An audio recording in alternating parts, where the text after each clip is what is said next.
अच्छा, देखते हैं एक और वीडियो के साथ ऑर्गेनिक केमिस्ट्री की। आप ट्रिक ही समझ लें। ऑर्गेनिक फंक्शनल ग्रुप को हम कैसे रिमाइंड करें, वो याद कैसे करें, एक ट्रिक ही समझ लें। बहुत ज़्यादा इंपॉर्टेंट वीडियो है फंक्शनल ग्रुप का। स्टूडेंट्स को पता नहीं होता कौन सा किसका फंक्शनल ग्रुप है वगैरह वगैरह। इंशाल्लाह इस लेक्चर के बाद आप लोगों को कोई कंफ्यूजन नहीं होगा फंक्शनल ग्रुप को याद करना है।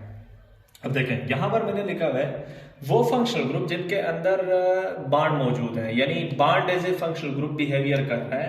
वो हमारे पास तीन किस्म के फंक्शनल ग्रुप हैं जिसको हम अल्क्स बोलते हैं। जिसको हम क्या बोलते हैं? अल्क्स बोलते हैं। अब जहां पर भी अल्क का वर्ड आए तो आप लोगों ने इसको डायरेक्टली कह देना है कि ये हमारे पास हाइड्रोकार्बन की तरफ इशारा है। जहां पर भी अल्क लिखे ना, अल्क दिखे तो वो हाइड्रोकार्बन होगा, यानी ये कंपाउंड हाइड्रोकार्बन या हाइड्रोजन और कार्बन पर मुश्तमिल होगा। अब जहां पर अल्क के साथ ANE दिखें, अब ANE जो है वो कार्बन का सारा, चूंकि कार्बन की वैलेंसी 4 है तो ये 4 के 4 वैलेंसी हमारे पास क्या शो कर रहा है? सिग्मा बॉन्ड शो कर रहा है। यानी ANE का मकसद ये है कि कार्बन ने 4 बॉन्ड बनाए तो हुए हैं, लेकिन सारे के सारे जो है वो सिग्मा बॉन्ड है। अब अल्क के साथ जाहिर सी बात है अल्क जब होगा तो हाइड्रोकार्बन होगा। अब देखिए ये इथेन जो है हमारे पास हाइड्रोकार्बन है। इथेन क्या है? हाइड्रोकार्बन है। तो हमारे पास जो इथेन है ये एक हाइड्रोकार्बन है। और देखिए कार्बन ने सारे के सारे बॉन्ड सिग्मा बनाए हुए हैं, 4 के 4 बॉन्ड सिग्मा बनाए हुए हैं। अब अल्क के साथ अगर ENE आ जाए तो हमारे पास ये जो कंपाउंड होगा ये अल्कीन से रिलेटेड होगा। यानी यहां पर एटलीस्ट चेन के अंदर कार्बन ने कहीं एक जो है डबल बॉन्ड बनाया होगा, पाई बॉन्ड बनाया होगा। देखिए ये एग्जांपल है सिंपलेस्ट इथीन। अब अल्क, जाहिर सी बात है हाइड्रोकार्बन की बात हो रही है। अगर अल्क के साथ एडिशन में YNE देखें तो वो जो कंपाउंड होगा वो अल्काइन से रिलेट करेगा। यानी वहीं पर कार्बन की वैलेंसी 4 तो होगी, लेकिन 2 जो है पाई बॉन्ड होगा और एक सिग्मा बॉन्ड होगा। सिंपल अल्फाज में अगर मैं कह सकूं तो उस चेन के अंदर कहीं ना कहीं एक ट्रिपल बॉन्ड जरूर मौजूद होगा। तो अल्क जितने भी हैं हाइड्रोकार्बन है।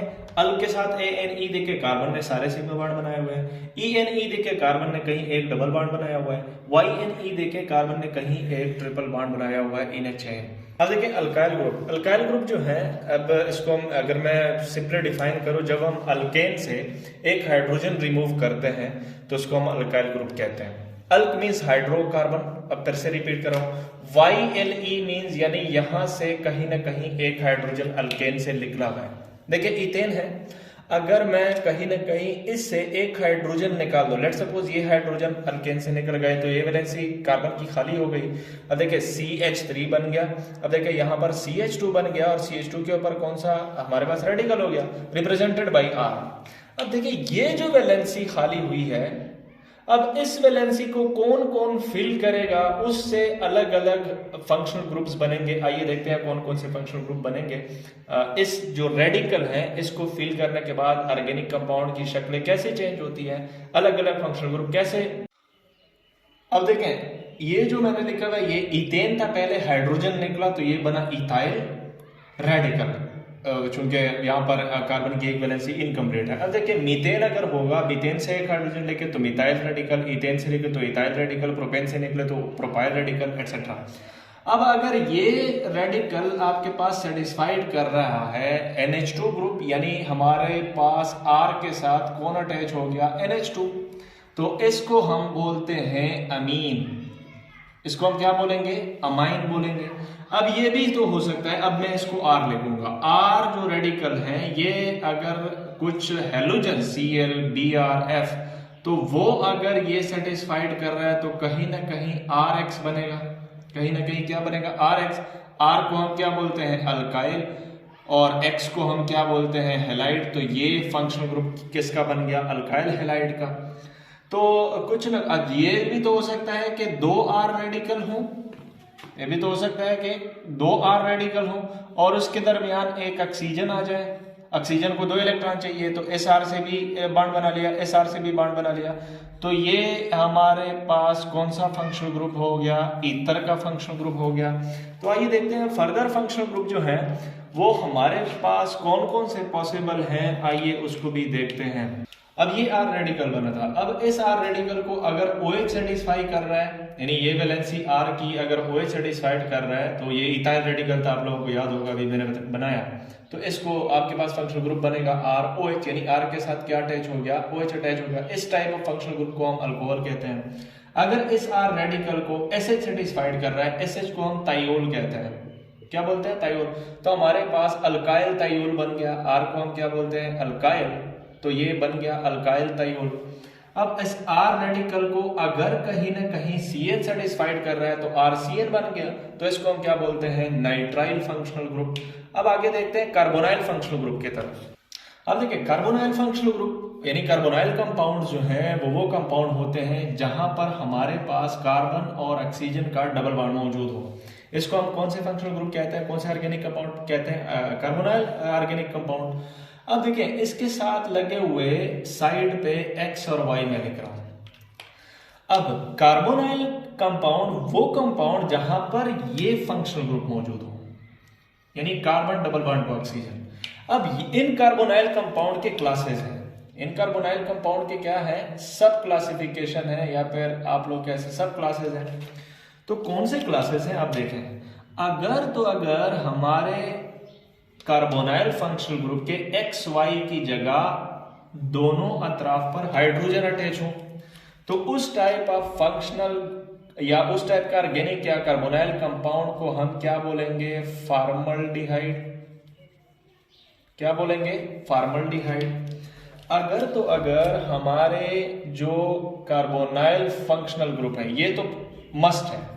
अब एक X की जगह हमारे पास अटैच हो गया हाइड्रोजन, और एक साइड पे X की जगह हमारे पास अटैच हो गया कहीं पे R ग्रुप। R कौन सा है? CH3 भी हो सकता है, C2H5 भी हो सकता है, यानी इथाइल, प्रोपाइल, मिथाइल कोई भी हो सकता है, रेडिकल है। तो इस टाइप के ऑर्गेनिक या कार्बोनाइल कंपाउंड को हम क्या बोलेंगे?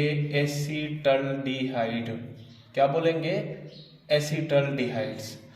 अब ऑर्गेनिक कंपाउंड तो कार्बोनाइल कंपाउंड तो मस्ट है। अगर कार्बोनाइल फंक्शनल ग्रुप के एक साइड पे आपको R मिले और दूसरे साइड पे भी R मिले, तो इस टाइप के carbonyl functional group organic compound को क्या बोलेंगे? हम केटोन बोलेंगे।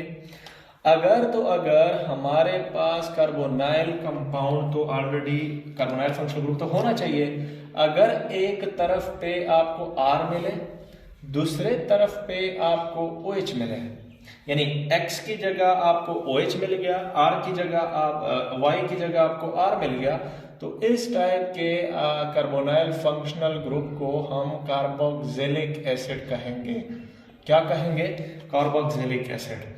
अब ये भी तो पॉसिबल है कि आपके पास जो C डबल बॉन्ड यानी कार्बोनाइल फंक्शनल ग्रुप अटैच हुआ, अब एक साइड पे आपको R मिला, दूसरे साइड पे आपको NH2 मिला, तो इस टाइप के कार्बोनाइल फंक्शनल ग्रुप को हम अमाइड कहेंगे, नॉट अमाइन। इसको हम क्या बोलेंगे? अमाइड कहेंगे। अब कौन कौन से और पॉसिबल हैं, आइए देखते हैं। अब देखिए कार्बोनाइल फंक्शनल ग्रुप का सब क्लास एक और है। अगर एक साइड पे आपको कार्बोनाइल फंक्शनल ग्रुप के एक साइड पे आपको R मिले और दूसरे साइड पे आपको OR मिले, तो उसको हम क्या बोलेंगे? उसको हम बोलेंगे ईस्टर बोलेंगे। क्या बोलेंगे? ईस्टर बोलेंगे। तो कुछ यूं क्लासेस सब क्लासेस। अब देखें फिर से रिपीट कर रहा हूं। Carbonyl functional group organic compound वो ऑर्गेनिक कंपाउंड होते हैं जिसमें carbon double bond to oxygen हो। अब उसके क्लासेस जो है वो कुछ यूं है कि XY की बुनियाद पर हम उसको सब क्लासिफाई कर रहे हैं। अगर XY दोनों अतराफ पे हाइड्रोजन मौजूद हो तो वो फॉर्मल्डिहाइड, एक तरफ पे हाइड्रोजन एक तरफ पे R तो वो एसिटल्डिहाइड होगा। एक तरफ पे R दूसरी तरफ OH तो वो कार्बोक्सिलिक एसिड होगा। एक तरफ पे R दूसरी तरफ पे भी R तो वो केटोन होगा। एक तरफ पे R दूसरी तरफ पे NH2 तो वो आपके पास अमाइड होगा। एक तरफ पे R दूसरी तरफ पे OR तो वो हमारे पास जो है ईस्टर होगा। आई होप ये जो हमने आपको पढ़ाया ये आप लोगों को याद रहेगा इंशाल्लाह और कुछ फायदा हुआ होगा। Thank you for watching.